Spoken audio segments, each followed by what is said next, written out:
Did you know that Google personalizes many searches by city and Also Asked is the only tool to access live People Also Asked data at city level? Try for free at alsoasked.com. I was going to say that SEO with Fat Joe is as peaceful as this, but then the birds are all having fights. Tired of SEO guesswork? Quadra's AI agent goes deeper to uncover high-impact optimizations and completes hours of SEO in minutes. Get started now.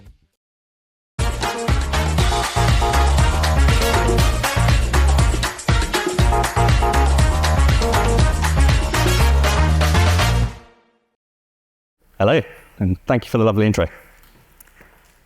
So, welcome everybody. It's a lot bigger room than I thought it would be in terms of people. Like the last talks of the day, weather's fantastic.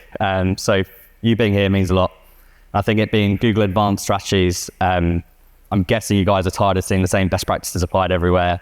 Stuff you Google, stuff that people talk about LinkedIn, and you want to find out about what people are actually doing in bigger agencies, client side, what's actually working outside of Google best practices. So who feels this way, that when you're sinking budget into PMax, you feel like you're leaking money all over the place? Raise of hands. Quite a few. Double hand raised over there as well. Me too. And often it feels like we're playing poker blindly. So you might have a winning hand in front of you, but you can't actually see it. You don't know what's going to work because you don't have the levers that you can pull that you used to be able to, because you don't have that visibility and data within Google. And it can feel like this, especially when you have a lot of products in the product feeds and you don't know what's going to work. You don't know what's going to happen with PMax. It's going to even serve on Google Shopping. What Google thinks is a good product isn't necessarily a good product for your business. And the case that I'm going to take you through is with a client that we worked with who has over 300,000 products in their product feed. They used to get quite a bit of success in standard shopping. They switched to PMax and things went pretty terribly for them. And they couldn't work out why. So that's why they took us on to try and figure out their problems. And we helped them take back control of PMax and hopefully help you guys too. Now, when we took them on, we had a workshop with them to try and figure out exactly what they tried. They had a big in-house team themselves. They ran their activity themselves. They didn't really work with an agency before. And they tried a lot of things. So we had a lot of people in the room. We didn't just have their digital advertising managers, execs. We also had people of their commercial team, product teams, analysts, and tried to get an understanding of what they'd tried previously, what worked, what didn't, and an understanding of what their hypotheses were about why things weren't working the way that it should have been. And the key themes out of all those long lists of Post-it notes. So this is a business that didn't necessarily need or should have segmented their campaigns by category. And that's because they're a commission-led business. So they don't make different margins on different product categories. It doesn't actually matter which products they sell. They're going to make the same amount of money regardless. So they didn't segment their categories by garden, home, jewelry, that sort of stuff. They were trying a few different things, and this wouldn't have worked anyway if they had. So they tried segmenting by price point, because obviously the higher the price is, the more commission they make. Didn't work. They had a problem with identifying seasonal products. So it's a very seasonal-led business. They rely heavily on events like holidays, like Christmas, Halloween, Valentine's Day, Mother's Day, birthdays, that sort of stuff. And some of those things are easy to categorize, but as I said, 335,000 products. Not all of them you can identify which seasons they apply to, and they find out after the fact, and they've kind of missed the boat already. And they're also seeing a lot of query cannibalization across campaigns. So they have a bunch of different products in different categories across different segmentations. They tried price point, they tried segmenting by Google Ads performance, high ROI buckets, that sort of stuff. And they found that not only didn't work, but also a lot of the search terms were appearing for multiple campaigns, and everything was just a bit of a mess, really. And so there was a lot of disagreement in that room, in that workshop, across their own internal teams of what actually makes a best product. Now, the PPC people in that room, the best products are the ones that you can sell on Google, high conversion rates, simple as that. Whereas the commercial teams are more focused on the products that are going to make more profit. And then we sat down there as outsiders thinking, okay, all those Post-it notes, all those questions, all that frustration, what's the problem we're actually trying to solve here? Now, we came out of that workshop with all the problems that they had. without any solutions. And we actually hit the wrong notes in that regard. They thought we were going to solve their problem straight away, being an agency, having encountered these issues before with other clients. Performance Max, a lot of people don't have success with Performance Max because there are no real best practices established. And it can work very differently depending on the client, depending on what data you actually feed it. And so we needed to spend some time to think about what the problems they were having and understanding what they had and hadn't done before we came back with some recommendations and testing. And we came back with recommendations that didn't necessarily work. So we thought, okay, maybe it's a bid strategy problem. Maybe they didn't know how to use bid strategies. For those that are here yesterday, there was a good session by David, a chap from Croatia, who talked about scaling PMax through using TROAS and the right ways to approach bidding. A lot of people fail at PMax because they don't actually know how to do smart bidding. A colleague of mine, Nathan Ifield, spoke at the last Brighton SEO. He's looking up on YouTube, really good. He goes through the mechanics of smart bidding. And it's very, very inspirational in terms of actually how you should apply these things, and it will give you much more success with things like broad match and PMax. We tried those with this, didn't work as well. So at that point, our minds were blown. So what problem are we really trying to solve here? And it was a prioritization issue. 335,000 products. Google's lazy. Google will go after the products that are working, or that it finds. It'll keep trying. Try and go after the ROAS targets that you set, and once it finds them, it will hammer those products relentlessly. Same issue on Meta, but Google as well. And you have a lot of SKUs that you don't have any historical data through Google. Google will never prioritize those. And when you've got 335,000 products, you might create a new campaign with zombie products and say, okay, go after these now. But with that volume of products, you're going to waste a lot of money trying to find what are the good products out of that.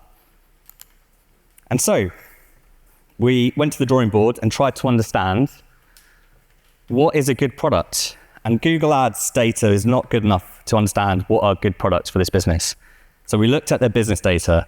We got data scientists with their commercial team and their analysts and their internal teams to go through the data that they have across all channels, particularly direct and SEO, where you're not biasing people down a road. It's people finding these products naturally on the website and converting very well. And we're trying to understand what makes a product highly intentful in terms of that conversion rates.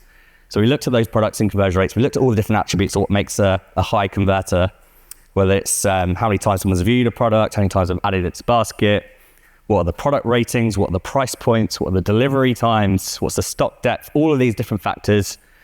Used and created an algorithm to basically assess what the commercial attractiveness of that product is. And then some of the popularity indicators as well, which I just mentioned, even things like fashion trends and seasonality. And we came up with a new segmentation for them. And this is how we segmented their campaigns. So we had our seasonal stars where we were able to predict what was going to be in season and not, based on these attributes. What are the champions? So what are the key products you need to make sure you let Google hammer as much as possible? Put those in their own campaign with a very loose bid strategy. What are the challenges? So those products are not quite the best, but pretty good volume. The seeds, which are lower performing, probably more sporadic sales, probably not as much data behind it, even direct and SEO, but they do have some of these key attributes that are good. So they could be good. Have those in their own campaign. Let Google try and see if it can get those to work and move through that segmentation and through the higher priority ones. And then finally our dormants, which is what we call our low products. These are the products that we see as there's no point spending any money on these. Have a different strategy for those. Maybe target those in a separate feed and try and go after Google organic listings through the Google Shopping organic area. Give them to your affiliates and let them try and bid on those in Google Shopping. Let them pay for the media spend. And if they can sell those and make a CPA for the back of it, fine. You don't mind because they've managed to sell those products that you don't think you can sell yourselves. And to go through some of the logic for this business specifically, this is what made a product for them a champion product. So it's when a product had a rating on the website of 4 or more, the price point was between £5 and £80. The amount of times it had been added to basket historically was more than 100 times, and the lead times for delivery were under £10. Under 10 days. And I mentioned before, it's a very seasonal and event-based business. Those delivery times really matter. Especially if you're like me, I literally take the last minute before I think, oh, it's Mother's Day, I need to buy some flowers or cards or whatever. That's really important, those lead times. When it meets this criteria, we consider it a top product. The challenges, exactly same criteria. The one thing we removed was the amount of times it's been added to basket on the website. And then the seeds were much simpler. It's had traffic on the website, more than 10 page views, and people have bought it. They've bought it at least once. So these are the ones that could be good. We don't know yet because we haven't got enough data behind it, but it's showing some intent in terms of conversion rates. And then the seasonal one, we had a logic behind, which I'll take for you on the next slide, but whether it's seasonal in or out of season based on historical data. And we did that by observing the historical data of products on the website. And if we observe peaks for those specific products at least 2 times in a row, and within a couple of weeks threshold as well. So, for example, Easter doesn't always fall on the same weekend every year. So it's important you have that 2-3 week leeway between the two in case dates fall on different times of the year. But for example, you won't be able to see it, but this example is a bottle of whiskey. You don't necessarily know when someone's going to buy whiskey for what specific events. It might be birthdays, it might be Christmas, it might be Father's Day, it might just be at random times of the year. But through this, we were able to find what those peaks are for every product that they own, which is over 300,000. If it does have 2, it could be in season, providing it meets the dates. Now, what this allows us to do, it allows us to uncover hidden opportunities. Now, when we created this seasonal campaign and tested it, we found some new things that we didn't know before.